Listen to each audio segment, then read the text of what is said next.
Golf Central on YouTube is brought to you by the new Chrome Tour golf ball from Callaway. I got off to a bit of a rough start. I shouldn't say that. I birdied the first hole, but, I kind of missed. I started kind of leaving a lot out to the right, got a little bit ahead of it. It was really difficult to have a correct warm-up today because of the 40-mile-an-hour gusts left to right on the range. And when it's windy, typically pretty much everyone, I would say majority of the guys out there get really fast with their tempo. So it's very difficult to time everything correctly because you're obviously battling the elements and you're trying to hit a shot, and everyone gets a little bit quick, especially in transition. So that's kind of what I did. I got a little bit ahead of it and kind of started leaving things out to the right just because it was a little bit late. And then, the back nine was a lot better for me because I just I found my groove a little bit.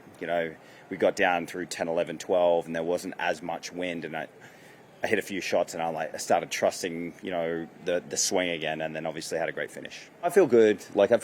I mean, I finished 23rd. I wasn't really in contention. I was kind of close enough but far enough away where there wasn't a lot of stress on my shoulders last week, so I was able to take, a day off on Monday and get out here Tuesday and prep the way that I wanted to. Had a really good Tuesday practice round and great Wednesday Pro-Am. So, I feel very energized. And mind you, I've missed a lot of golf, so I should feel pretty good. It was really tough, actually. I think I think early on it was you had to make sure you got your head around that it wasn't a very scoreable day, especially on the front nine. Felt like there was a lot of tough holes. Feel like I scrambled really well, and then I guess this course does give you the opportunity to have a little stretch like I did. 13.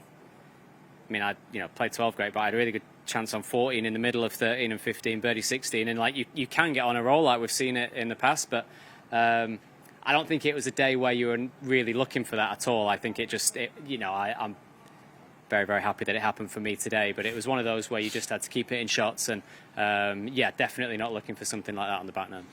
Can you give details on the two eagles? That's gotta be a nice thing. Have you done that in a while? Two eagles on a nine? I'm not sure I've had one on nine for a while. So, so 13.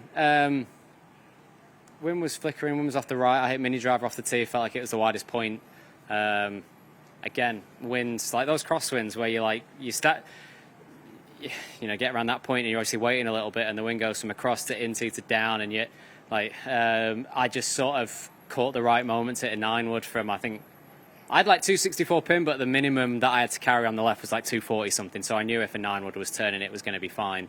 Came off perfect, and then beautiful putt. And then 15, actually, the tee shot there was unbelievable looking at it, and it pitched right into that upslope. And I was a bit gutted where it pitched, and then chipped it in. I know, so would have been happy walking off. Obviously, happy walking off with two birdies, but two eagles was a big bonus. I was very patient.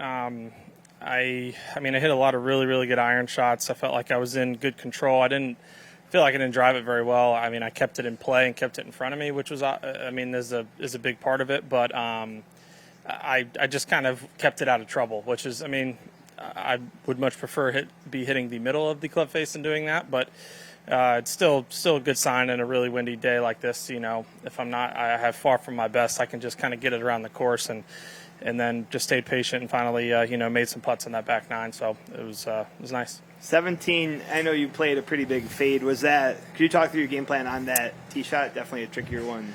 Yeah, that's a good example. It's just, it's really, really hard to describe, but it's, that this wind direction today is very kind of west-west, bouncing between west and west-northwest and northwest, and it was a lot of crosswinds. You very, very rarely you actually never had a straight downwind or straight into the wind shot. So it's a lot of crosswinds where, the difference of riding the wind and holding the wind has a big difference of distance control and everything. But also with how this course kind of goes back and forth, you have one hole where it's like this and the next hole it's like that. So it's hard to get in a rhythm. So I think that I kind of struggled with that. So, that's just an instance of I know that I feel like I can just aim way left, and I honestly just kind of hit a little slice out there. That was another one. I hit that pretty far off the heel, but I'm giving it enough room to where it's, just kind of stay luckily in the fairway. It's a great tournament. I mean, I'm glad that everybody can is kind of experiencing it and playing, because I think it's a great tournament, and it's deserved a lot of accolades and a lot of respect from players and fans and everybody. And it's just and now the guys are coming to play it. I think they see it, and it's a really fun golf course, especially after the week after the U.S. Open. That can sometimes not be that fun. It feels like a little bit of a relief, but it also still, obviously requires a lot, but it's a totally different kind. I played really nice again today. I bogeyed 6 early. I had a weird line the second shot, and I kind of chunked it, and then after that I hit pretty much each shot the way I wanted to, just didn't get the results from it. But outside of that, I felt like I played pretty well. It was very challenging out there with the wind gusts. When you're playing in the wind, you're obviously playing the wind a lot down in Dallas. What do you focus on most in your swing when you're playing in the wind? I mean, you just got to control the golf ball. I mean, so that's controlling spin and trajectory. And a lot of times you're not hitting very many full shots just because, when you hit a full shot, the ball will spin more. And then you really, really have to get the wind perfect each time. And if you're hitting a little bit more chippy shots and kind of working the ball, you can kind of manage some of those gusts. Is today the kind of day where you and Ted give yourselves a little bit more grace in terms of, like, you hit the shot, you try and execute what you can control as well as you can, and like you're just sort of saying, you might not get the outcome that you were looking for. I'd say that's a good way to describe it, because you're not going to get every wind right for 18 holes, and if you do, you'll have a pretty great round. But I think having realistic expectations of what we need to do out there, and like 17 is a good example on my 4th shot. The second one, tee shot, I hit exactly the way I wanted to. Somehow the wind either stops or goes back, because the way my ball was flying, it should have basically gotten to the middle of the fairway, and I end up in the left bunker.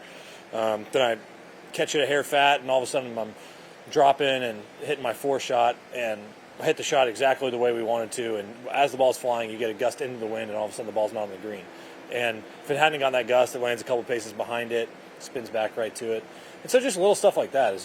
You can't get everyone correct, and just do your best to kind of manage your way around the golf course.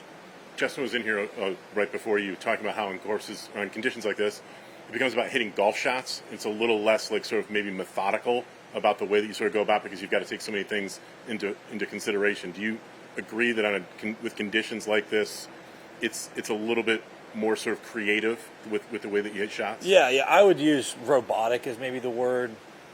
It's not as robotic. I think when you playing under no conditions or very light winds, I think you can hit a similar flight on every single shot and it'd be fine. Days like today, you have to work the ball both ways. You have to hit low shots, hit high shots. You're always playing a different type of shot, especially in conditions like these. And Justin has said some super nice things about you and your game. Is there anything that impresses you about Justin and the way he approaches the game? Yeah, Justin's a guy that I looked up to from a young age. He was a really talented junior player, talented amateur player, and he had a lot of early success out here on tour. And Justin is an extremely hard worker. I think Justin's more of a practicer than I am. I'm more of I like to play a lot when I practice. With Justin, he is very, very disciplined, I think, in the way he approaches things, and that's why you've seen him have success for so many years out here. He sticks to his process. He doesn't let things kind of get to him, I think, and I think a lot of that goes back to how hard he prepares to come out here and play. He's very, I would say, professional in the way he kind of approaches things.